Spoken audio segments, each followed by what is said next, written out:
Today in the Daily Dose, the Fugitive Slave Act of 1793. Beginning as early as 1643, fugitive slave laws began dotting colonial law books, including a 1705 law in New York designed to prevent runaway slaves from escaping to freedom in Canada, while Maryland and Virginia passed laws that offered bounties for the capture and safe return of runaway slaves. Yet by the start of the Constitutional Convention of 1787, most northern states had abolished slavery entirely, obliging Southern politicians attending the convention to insist on a fugitive slave clause to the U.S. Constitution, under the fear that free states would become a constitutional safe haven for runaway slaves. As abolitionist sentiment continued to rise in northern states throughout the late 1780s and early 1790s, many northern anti-slavery activists began to petition Congress for an outright ban on slavery in North America, leading Southern legislators to demand passage of the Fugitive Slave Act of 1793. While much of the Fugitive Slave Clause to the Constitution could be found in the new Fugitive Slave Act, the later document decreed that slave owners or their agents had the right to search for their missing human property within free states, while imposing a $500 penalty on any person caught harboring or concealing a runaway slave. After its passage, the Fugitive Slave Act of 1793 received immediate pushback from northern anti-slavery factions, insisting that the act turn free states into legalized stalking grounds for bounty hunters, at the same time exposing legally freed blacks to the possibility of being kidnapped and forced into slavery against their new rights as free men. In response, anti-slavery supporters organized clandestine resistance groups and built networks of safe houses that evolved into the Underground Railroad, while most northern lawmakers intentionally refused to enforce the decrees of the Fugitive Slave Act of 1793. Several states even went so far as to pass personal liberty laws, which gave accused runaway slaves the right to a jury trial, making the Fugitive Slave Act of 1793 a temporary band-aid on the escalating crisis of slavery in America.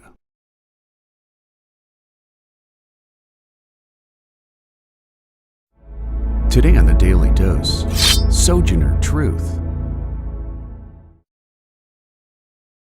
Born Isabella Baumfree in 1797, Sojourner Truth escaped from slavery at age 29, forced to leave 4 of her 5 children behind when she fled to New Paltz, New York.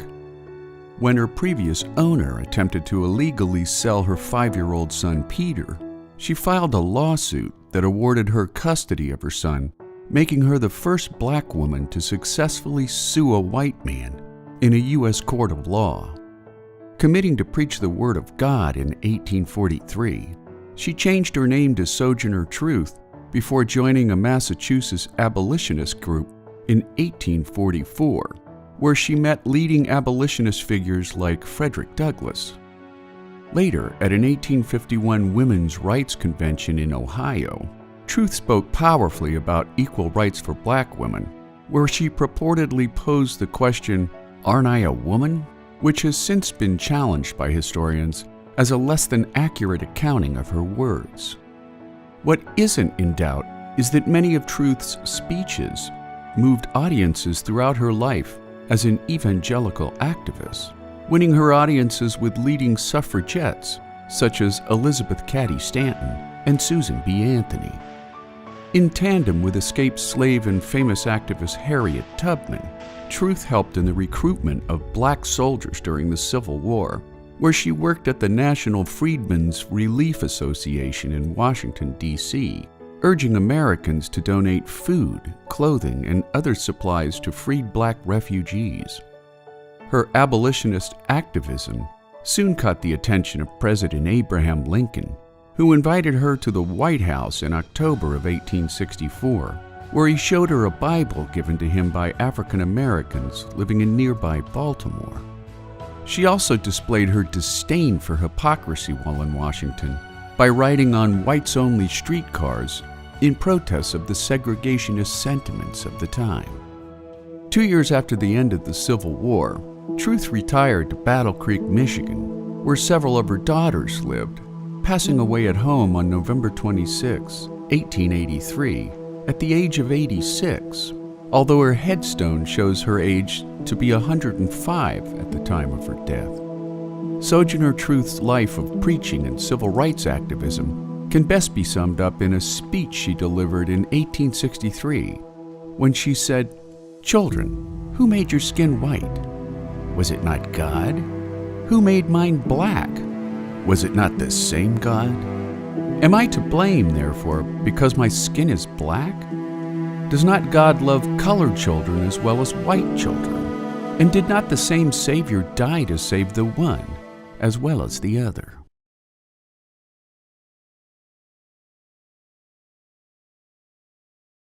Today on the Daily Dose, the Underground Railroad. Before America went to war with herself over the issue of slavery, freeborn blacks, white abolitionists, former slaves, and Native Americans created a system of safe houses and travel routes, which helped Southern blacks find freedom in northern free states, Canada, and Mexico. Using railroad terminology to further obscure the trail of escaping slaves, the Underground Railroad consisted of guides known as conductors, who helped passengers, as an escaping slave was known, travel from one station or safe house to the next. Enslaved people would obtain a ticket or entry nod into the system of safe houses, while station masters hid passengers in their homes. In keeping with the railroad terminology of the day, secret financial benefactors for the Underground Railroad were known as stockholders. The Underground Railroad lacked any notion of a headquarters, nor were there any published guides, maps, or pamphlets, just a series of meeting points, secret travel routes, transportation options, and stations. Every aspect of its operation communicated solely by word of mouth. Due to heavy lobbying by Southern politicians, the Compromise of 1850 included the stringent fugitive slave law, which compelled officials in free states to assist slave catchers. Because the law required sparse documentation to claim a person was a fugitive, slave catchers routinely kidnapped freed blacks, especially children, and sold them into slavery. The law deprived people suspected of being slaves the right to defend themselves in court, making it nearly impossible for freed blacks to prove their status.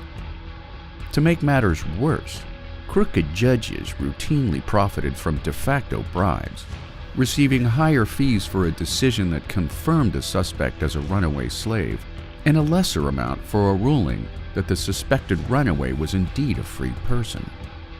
To reduce the risk of infiltration, many people associated with the Underground Railroad knew only their lone part of the operation and not the whole scheme. Passengers traveled at night station to station, which were usually spread out in 10 to 20-mile intervals. Passengers would then rest during the day in their given station, which were frequently located in barns, under church floors, caves and tunnels, and hollowed-out riverbanks. Over the course of the Underground Railroad's existence, widely varying estimates indicate that no less than 30,000 slaves were ushered north to freedom, while higher estimates put the number closer to 100,000. During its peak years of operation, numerous Black Canadian communities developed in southern Ontario, Toronto, and Windsor, making the Underground Railroad a well-traveled path to freedom for people escaping injustice.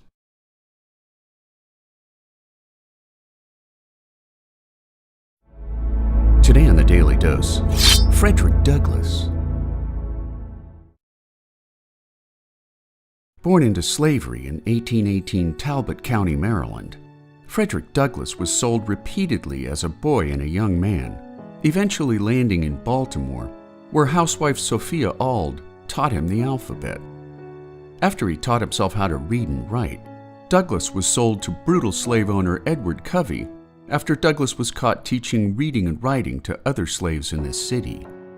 Flogged repeatedly by Covey, after several failed escape attempts, Douglas made his way to freedom, first into New York before settling in Massachusetts, where he married Anna Murray in 1838, beginning a loving union that witnessed the birth of 5 children.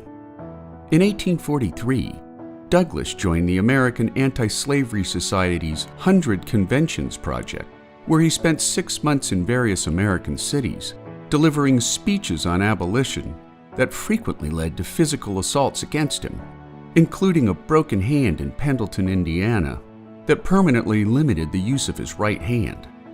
Authoring multiple autobiographies about his journey from slavery to freedom, Douglas delivered abolitionist speeches as far afield as Ireland and the United Kingdom, where he said in his London reception speech, "What is to be thought of a nation boasting of its liberty, boasting of its humanity, boasting of its Christianity, boasting of its love of justice and purity, and yet having within its own borders 3 millions of persons denied by law the right of marriage?" By 1847, Douglas began publishing his own abolitionist newsletter called the North Star, at the same time championing the women's rights movement by attending the first women's suffrage gathering, now known as the Seneca Falls Convention of 1848. During and after the Civil War, Douglas served in many official government positions, including the first African American ambassador to the Dominican Republic. He also became the first African American to receive a vote for President of the United States during the Republican National Convention of 1888, passing away in 1895 from a heart attack he suffered on his return home from a National Council of Women meeting in Washington, D.C., making the life and convictions of Frederick Douglass an early voice in a nation's slow embrace of equal rights.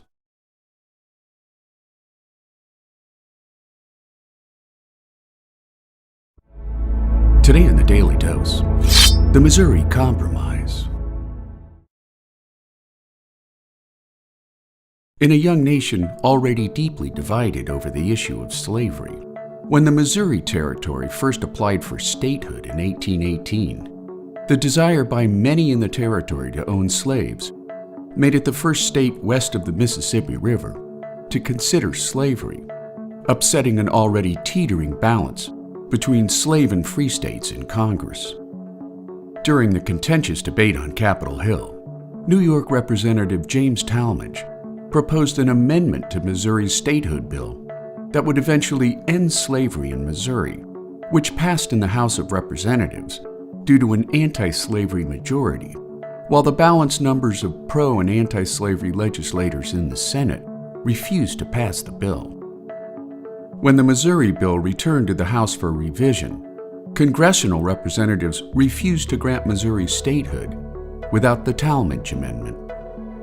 When Missouri again sought statehood in late 1819, Speaker of the House Henry Clay proposed a compromise that allowed slavery in Missouri, at the same time admitting Maine as a free state. To further entice anti-slavery legislators in Congress, in February of 1820, the Senate added a second compromise to Missouri's statehood bill, which upheld slavery in Missouri while outlawing the practice in all lands acquired by the Louisiana Purchase, north of Missouri's southernmost border. Signed into law by President James Monroe on March 6, 1820, former President Thomas Jefferson wrote in a letter to a friend that the Missouri question, like a fire bell in the night, awakened and filled me with terror. I considered it at once as the knell of the Union. It is hushed indeed for the moment, but this is a reprieve only, not a final sentence. While the Missouri Compromise managed to keep the peace for the next 30 years, as westward expansion continued to accelerate, when California petitioned for statehood in 1850, the Compromise of 1850 admitted California as a free state, while sending one pro-slavery senator to Washington to maintain the balance of power. 4 years later, during the organization of the Kansas and Nebraska territories, The Kansas-Nebraska Act, spearheaded by Illinois Senator Stephen Douglas, introduced the principle of popular sovereignty, which mandated that each new state should decide the issue of slavery on their own, sparking violence between pro- and anti-slavery settlers, now known as Bleeding Kansas, which also led to the formation of the Republican Party and the rise of a formerly unknown lawyer named Abraham Lincoln, making the Missouri Compromise an early tourniquet on the issue of slavery as the nation crept ever closer towards civil war. And there you have it, the Missouri Compromise, today in the Daily Dose. If you enjoyed this short educational video, consider giving the filmmakers a YouTube super thanks from as little as $1, so that you too can feed the filmmakers who feed your brain.